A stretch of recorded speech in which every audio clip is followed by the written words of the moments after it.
নমস্কার বন্ধুরা, ইউটিউব চ্যানেলে সকলকে স্বাগত। চলো আজকে আমরা যাই বারাণসী, উত্তরপ্রদেশের একটি জায়গা যেটা কিনা কাশী নামে আমাদের কাছে খ্যাত, অর্থাৎ বেনারস। চলো যাই বেনারস।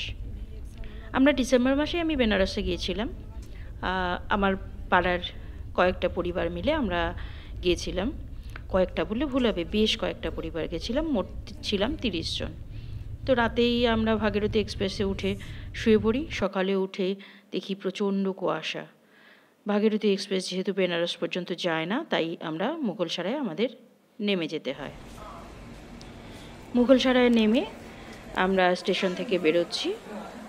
হ্যাঁ, বলে রাখি, আমরা একটি ট্যুর অ্যান্ড ট্রাভেলসের সাথে গিয়েছিলাম, আর সেজন্য তাদের মুঘলসরায় তারা বাসের ব্যবস্থা করেছিল। আমরা স্টেশন থেকে বেরিয়ে তাদের রাখা সেই বাসে উঠে বসি।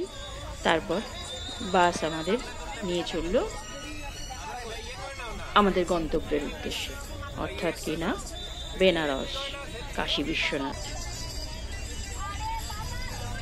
আমরা চলেছি আমাদের হোটেলের পথে, অর্থাৎ বেনারসের পথে।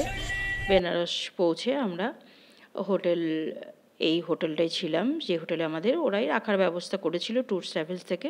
সেখানে আমরা হোটেলে পৌঁছে ওরাই ব্রেকফাস্ট দিয়েছিল। ব্রেকফাস্ট করে আমরা ফ্রেশ হয়ে তারপরে লাঞ্চ করে রেস্ট নিয়ে বিকেল 5টা নাগাদ আমরা গঙ্গার আরতি দেখব বলে গঙ্গা ঘাটের উদ্দেশ্যে রওনা হয়েছিলাম।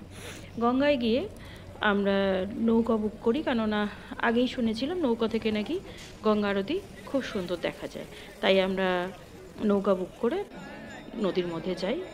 এই দেখতে পাচ্ছ বন্ধুরা, এটা আমি গঙ্গা আরতি দেখাচ্ছি। ছবিটা খুবই কাঁপছে, কেননা নৌকায় বসে ছবি তোলা তো, সেই কারণেই প্রচণ্ড কাঁপছে। গঙ্গা আরতি শেষ হলে আমরা নৌকার সাথে সেভাবে কন্ট্যাক্ট করে নিয়েছিলাম যে গঙ্গা বক্ষে আমাদের ঘুরিয়ে নেবে, কেননা পরপর ওখানে অনেকগুলো বেনারসের ঘাট আছে। আমি সব ঘাটগুলোর নাম বলতে পারবো না, কিন্তু আমরা ঘাটগুলো পরপর ঘুরি। খুব ভালো লাগছিল ঘুরতে। এক একটা ঘাট এক এক রকমভাবে আলোকসজ্জিত করা ছিল। পুরো গঙ্গাটায় যেন আলোকে আলোকময় ছিল, যেন মনে হচ্ছিল দিওয়ালি। তো সারা বছরই এরকমই নাকি এখানে থাকে। মাঝিকে জিজ্ঞেস করাতে সে বলল। তো ঘাটগুলোর কিছু ভিডিও, কিছু ছবি আমরা তুলেছি, যেটুকু পেরেছি মোবাইলে ছবি তোলা, সুতরাং খুব একটা তো ভালো তোলা যায় না। তো যেসব ঘাটের পাশ দিয়ে হয়তো নৌকাটা যাচ্ছে, সেসব ঘাটগুলো একটু স্ক্রিনটা কাছে নিয়ে এসে ঘাটের নামটা যেখানে দেখতে পেয়েছি সেটা দেখানোর চেষ্টা করেছি বন্ধুরা তোমাদেরও। আমি এই ইনফরমেশানগুলো দিই কেননা যাতে তোমরা পরবর্তী ঘুরতে গেলে তোমাদের একটু সুবিধে হয়। হয়তো আমিও যাওয়ার আগে এরকম কিছু কারো কাছ থেকে শুনে, বন্ধুবান্ধব মারফত শুনে ইনফরমেশান নিয়ে গেছিলাম। যেমন এই যে নৌকা বুক করে গঙ্গা ঘাটের আরতি দেখতে বেশ ভালো লাগে, এটা আমি শুনে গেছিলাম। আর নৌকা না বুক করলে সেটা ভালো দেখা যায় না। নৌকা দিয়ে আমরা গঙ্গা ঘাটে বেশ সুন্দর গঙ্গা বক্ষে ঘুরি। আর রাত্রেবেলা ভীষণ ভালো লাগছিল ঘুরতে। অন্য কোনো ঘাটে আমরা নামিনি। আমরা যে ঘাটে আরতি হয় সেখান থেকেই নৌকো নিয়েছিলাম। পুরো গঙ্গাটা ঘুরে, পুরো বলতে মানে যতটা যাওয়া যায় আর কি। আমরা বলেছিলাম একটু দূরেই নিয়ে যেতে, মাঝি ভাইকে বলেছিলাম, সে নিয়েও গেছিলো। বেশ অনেকটাই দূরে আমাদের ঘোরালো ঘাটগুলো দিয়ে।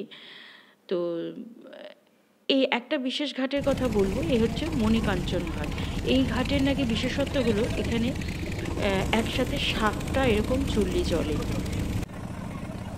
আমি ছবিও তুলেছি, বন্ধুরা দেখো, ভিডিও দেখাচ্ছি, দেখতে পাবে। ছবিগুলো ভীষণ কাঁপছে, সত্যি দেখতে অসুবিধা হচ্ছে, কিন্তু কি করব, নৌকায় বসে ছবি তোলা তো। এই দেখো একসাথে কিন্তু 7টা চুল্লি জ্বলছে। মাঝি ভাইকে জিজ্ঞেস করাতে বলল এটাই নাকি মণিকাঞ্চন ঘাটের বিশেষত্ব, যে চুল্লি জ্বলে সবসময়, আর এরকমভাবে 7টা চুল্লি একসাথে জ্বলে।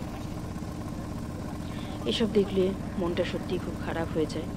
যাই হোক, তারপরে আমরা গঙ্গার মাঝে গিয়ে, মোটামুটি মাঝ বরাবর গিয়ে আমরা গঙ্গা মায়ের উদ্দেশ্যে আরতি করে প্রদীপ জ্বালিয়ে গঙ্গা বক্ষে প্রদীপ ভাসিয়ে দিই।